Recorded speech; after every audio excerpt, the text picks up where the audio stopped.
All right, 99% of TikTok shop sellers are leaving so much money on the table. Most of them are just pushing out random content, throwing samples out, hoping for a few sales. But the real winners, they're focusing on these two things. And in today's video, I'm going to be breaking down those secrets. So if you're already selling on TikTok shop or you're thinking about starting, you'll want to pay attention because these are the details that separate the sellers doing a couple $100s a week versus 100K plus a month. But enough talking, let's go ahead and hop right in the computer. All right, the TikTok shop seller secrets 99% are missing out on. I might change the title later on, but that's what we're using for now. And just for social proof, this is what we've done the last 7 days. 65K with one shop, 2,400 with another shop, and this one we just launched about 4 weeks ago.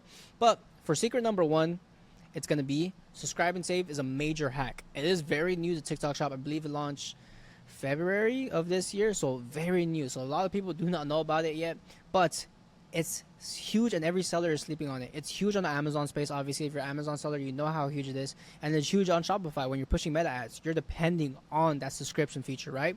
You might be asking, well, why should I care, right? Because I'm getting good sales on TikTok, right? My GMV max is a great ROAS. Why should I care about this? Well, you should care because you acquire the customer once, but you get more revenue per the customer, right? Because obviously a customer could love your product and they could come back in a month. They might come back in 3 weeks, but there's no quote unquote guarantee. You know, with the subscription feature, there's like some type of guarantee because they have it set up, right? You could look at your dashboard and be like, okay, this person's subscription is set for tomorrow, so we could predict that we're going to get that revenue tomorrow because they have the feature turned on. And I just have this graph right here for your LTV to CAC ratio, because if you acquire the customer, it does cost you money to acquire the customer. Whether it was organic sale, it still costs you some type of money because it could be a sample sale, it could be a retainer sale, right? And if you're not even talking about GMV max. But let's just say your CAC, that's customer acquisition cost. So let's just say for basic numbers, let's just say it costs you $10 to acquire a customer and you're selling a $50 product, which is great, right? Because you're spending $10 and you're making 50. Now imagine offering a 20% discount on that $50 item. Now you're talking about, hey, I'm only getting $40 revenue. But let's just say if they're gonna stay on for 10 months, which is crazy, obviously, but let's just say 10 months, you're spending $10 and you're getting $400 in return. Now we could really bump up the budget, right? Now we could be like, hey, our CAC could be 100.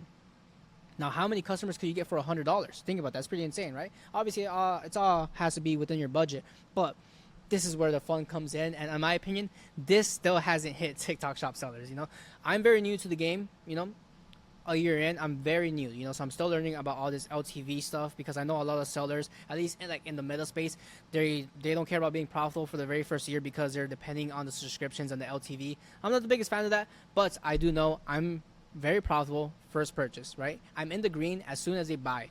So if I could acquire that customer, be in the green, and just offer them a 20% discount, and now I have them on a repeat purchase every single month, I love that. I want that, right? So you should love that as well because you only acquire the customer once and you get long-term revenue. You just get more revenue per, like, whatever your CAC is right now. Go to your GMV Max dashboard, go see how much money you spend on retainers, how many samples you seeded. Just do the number, and let's just say your CAC right now is $5 and you're getting a 5 ROAS, so that means you're getting 25 for every 5 spent, you know? Imagine getting $100.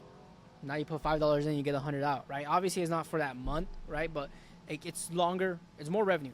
That's the biggest thing. And have a consistent projection of sales. With TikTok Shop, it's very inconsistent. This is how it looks with TikTok Shop, in my honest opinion. This is not TikTok Shop. Obviously, this is something else. I don't know what Clubhouse is.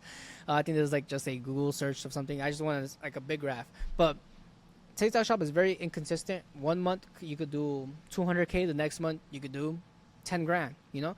And obviously there's other factors to make it consistent, but what subscribe and save is nice because you can have a huge month. Let's just say you do 100K in a single month and you have a 10% take rate for your subscriptions. Then maybe, obviously random numbers, you could do like 15K on subscriptions. You could do like 10 to 15K on subscriptions.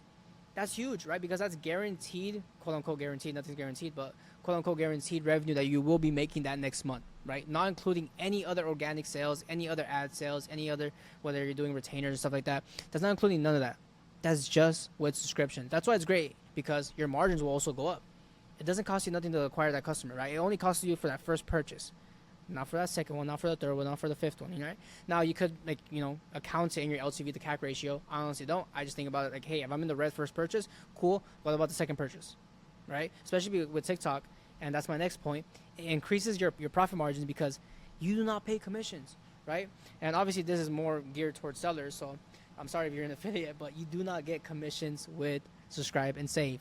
I kind of wish you did though, because it'll push people to talk about it more. I just seen NAD, they launched a subscribe and save campaign, which is pretty sweet. Um, the only way you could do that is obviously like just talk about it in the video.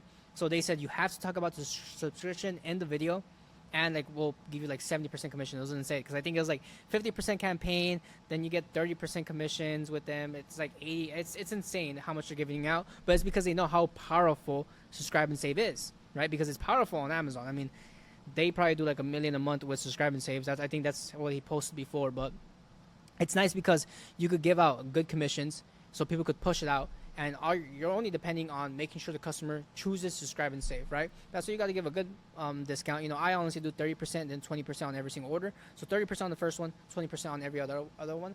But it's pretty much the same thing because I give 20% commission, right? So it's pretty much like I'm not giving a discount, right? For like that second and third, any order after the first, there's no commission paid out to the affiliate. So I'm saving an extra 20 to 30%, but that 20 to 30% is just going towards the discount, right? So it still increases your profit margins. And you might be asking, is there any catches to this, right? Like, what's the downside of subscribe and save? Because it sounds like it's amazing, right? But there has to be some downsides to it. And I want to be very upfront with you.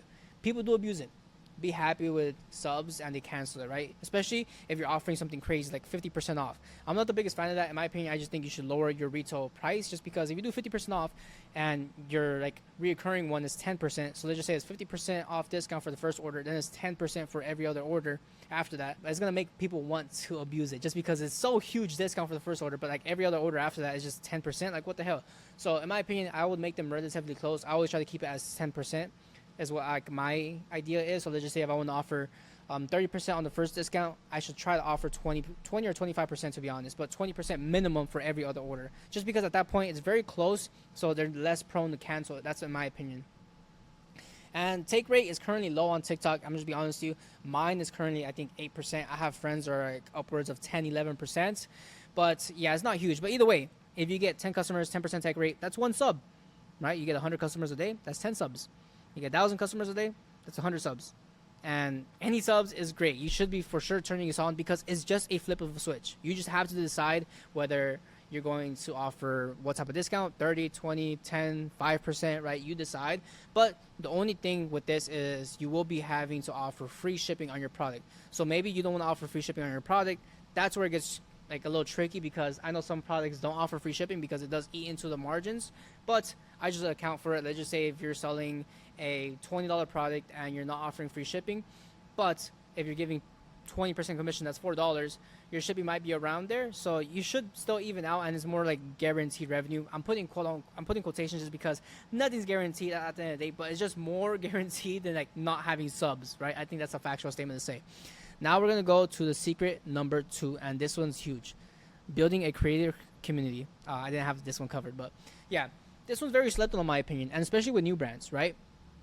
Every big brand does this, and all the small brands seem like they don't care about it, which is stupid. I mean, Boom Boom has 4,000 people, Goldie has 23,000 creators, NeuroGum has 5,400 creators. Like, this is huge, and you might be asking why does this matter? Isn't it more work? It is 100% more work, but you get a limited upside. There's almost no downside to it. The only downside to it is you have a few affiliates join, you know, maybe 20 affiliates join when you're starting out, but those 20 affiliates, now you're in contact with them. And this is why I said for the next points, you get more posts per sample sent. We average 3. And if you know anything about samples, you're only obligated to post 1 video. That's it. That's it. So if you get any more videos, that's even better, because your CAC, right, customer acquisition cost, goes down, in my opinion, right? Because you're sending less samples. You know, if you have to send 1 sample to every single creator rather than just getting 1 creator to post 10 videos, that's a way better option, right? Because you're going to have to pay for the shipping costs and for your cost of goods. It's a whole different scenario, right? But having more videos posted per sample sent is amazing. You want that. And that's just with funneling them into your Discord and hyping them up, right? And you get direct feedback support with no middleman, right? You don't have to go to an agency. You don't have to ask them like, hey, how's it going? Like, hey, can you tell the creators, is there any problem? No, you can straight up ask them, like, at everyone, like, hey, any problems with the product, you let me know. We'll fix it. What do you guys want us to do with the product? What campaigns do you want? What prizes do you want? Stuff like that. You need to hype up these affiliates, right? Even if they're not making money with you. There's a ton of people in our Discord that aren't making a lot of money, right? Maybe they make a couple sales a day with us, but we really hype them up. We're like, hey, you're crushing it. You made a couple sales. I think you could 10x that as long as you make these tweaks and stuff like that, right? We always give recommendations. That's where the content brief comes into play. But yeah, this is huge in my opinion. Like every brand should be doing this. Even if you're a small brand, even if you're a brand that just launched, you should be doing this. You need a branded Discord, right? And you don't have to make a Discord, but in my opinion, I think Discord is the easiest because that's where every creator is at, you know? But there's no downside to this one. You know, we talked about downside on the first one, this one right here, because there was a few catches, right? But this one, there's absolutely no downside. You need to do this now, you know? Like right now. Like if you're a brand or you're about to launch and you don't have your Discord made, make that shit. I can make it right now. But I appreciate you guys for watching. And that's the playbook, right? Leverage, subscribe, and save, and build your creator community. You might be saying, well, isn't that obvious? A lot of sellers do ignore this, which is why they never break through, in my honest opinion. If you got any value from this video, make sure you comment which one you think is better and more powerful. But I appreciate you so much for watching. Make sure you give it a like and give us a subscribe because I'm posting weekly videos helping you crush it as a TikTok shop seller. Catch you guys on the next one.